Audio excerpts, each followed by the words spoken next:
Hey there, bibliophiles and those raising bibliophiles. Are you looking to find which books are worthy of your children to read, which ones should be on their to-read list, and which ones maybe should be on the bad book list? Well, join me for this week's book review.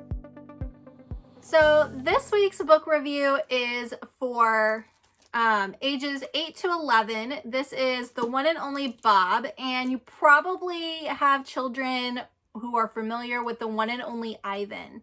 There was a movie made of it a while ago, maybe a few years ago. So you have The One and Only Ivan, and then there's The One and Only Bob, and I believe she has subsequent additional books, The One and Only Ruby, and I think there might be one more. So I've had a request for some books for a particular age group, something that would work for something a little bit younger. And so I have been on a kick trying to read some of those that could probably appeal to a younger audience. My children personally read The One and Only Ivan when they were in like second, third grade. So I picked up The One and Only Bob, hoping to kind of continue on with that sort of train. So this is book 2 in that series, and Bob is a dog. So if you're not familiar with The One and Only Ivan, definitely check out a review online somewhere. I don't personally have one, but for The One and Only Ivan, that one has to do with it's all animal based. So those are animals that are in a like circus zoo sort of thing that's in a mall. But the way that one ends, this one picks up essentially where that one leaves off. So now Ivan and Ruby are in a zoo being taken care of, and Bob has been taken in by Julie and George and their family. And so the story is sort of picking up there and giving you more of Bob's background. So the catalyst for this particular book in the series is there's an impending hurricane, and simply the whole book is just really around that one experience. So there's a hurricane that's coming, and so there's prep work, and there's also reflection. Bob is really reflecting on his past and the time that he was a puppy, and he has a lot of anger about the fact that he was sort of abandoned. So he's really struggling. He's torn between wanting to trust and enjoy having this family that's taking care of him, but this also idea of being a pet and being abandoned.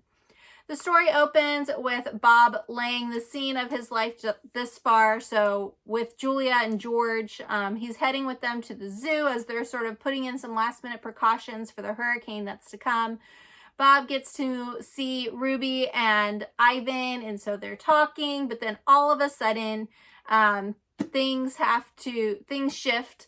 They're running, and Bob gets picked up by, a tornado, like obviously not in the eye of the tornado or any of that sort of stuff, but he's picked up, he's flung around, there's tornado damage in the zoo. And so a lot of the story is him trying to find Julia and George again, but also wanting to make sure that Ivan and Ruby are okay, and that sort of leads him meeting some other animals.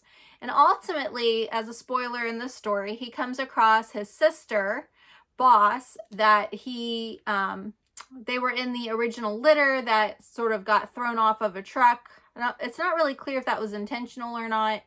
She's one of the only other ones that survive, and he's got a lot of guilt because he didn't go and try and save her or help her, but at the same time, he's just a little dog, so they were sort of limited in that. There is a lot of cute little things in this book. I really enjoyed the perspective of the dog, like thinking through what a dog thinks. Those are really funny. There's one instance where they're talking about, how humans are sort of at a disadvantage because they don't get to smell all these great smells. And so just a lot of cute little fun things like that throughout the story. Again, we see Bob with his sort of internal struggle trying to decide, should he forgive humans that tossed him and his siblings away at night? Because he's afraid that if he forgives, that he loses some of his anger. And so that's a whole piece of the story. Ultimately, he finds out that his sister has had some litters. And so this part of the story is just like a little bit, I don't know if it would be necessarily appropriate for younger children, if they'll fully understand, or if it comes across as a little bit disturbing, because Boss talks about having had several litters and just sort of, you can tell she cares, but she acts like very nonchalant, like a lot of them die kind of thing.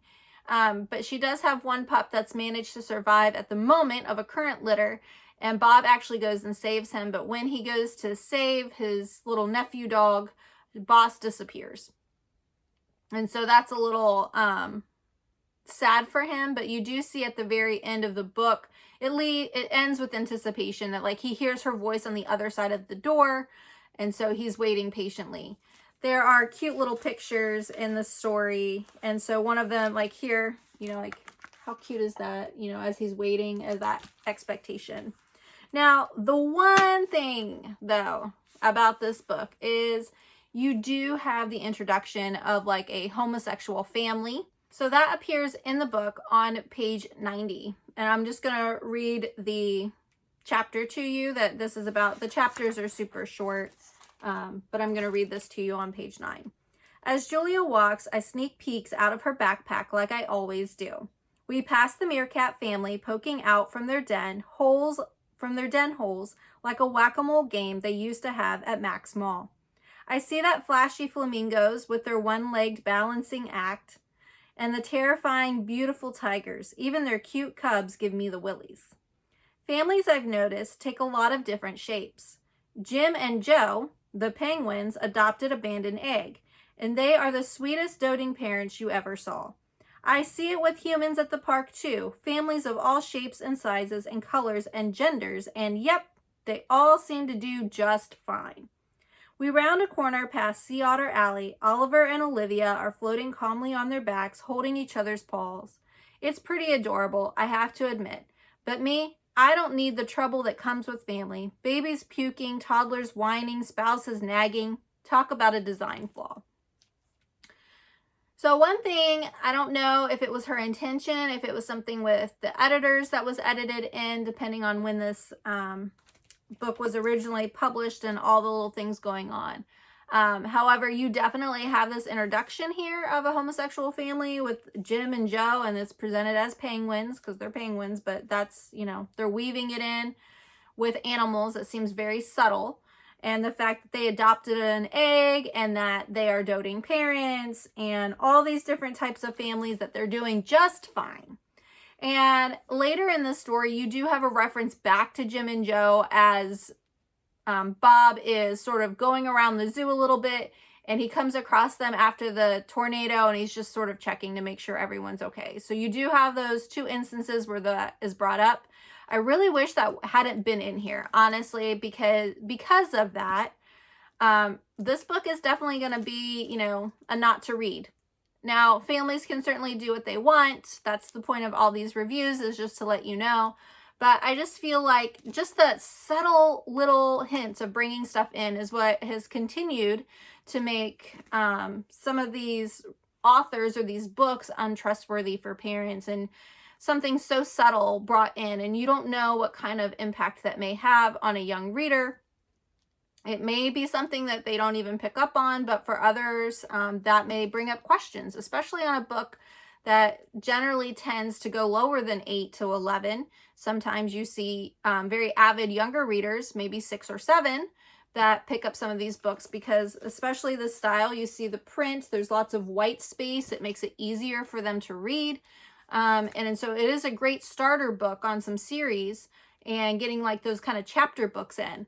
But again, I just really didn't appreciate that sort of weaving in that subtlety. Again, I don't know if that was the author's intention. I know that sometimes editors and publishers, that's something that they want mentioned in there to sort of hit and tick certain boxes. So make that what you will. The one and only Bob, honestly, if you had your own copy and you wanted to white some of that stuff out, I know that probably seems terrible to do, but it's certainly an option if you liked the rest of the story or any of those other things. So thank you for joining me today for this week's book review. I hope you'll join me next week to see what is in store.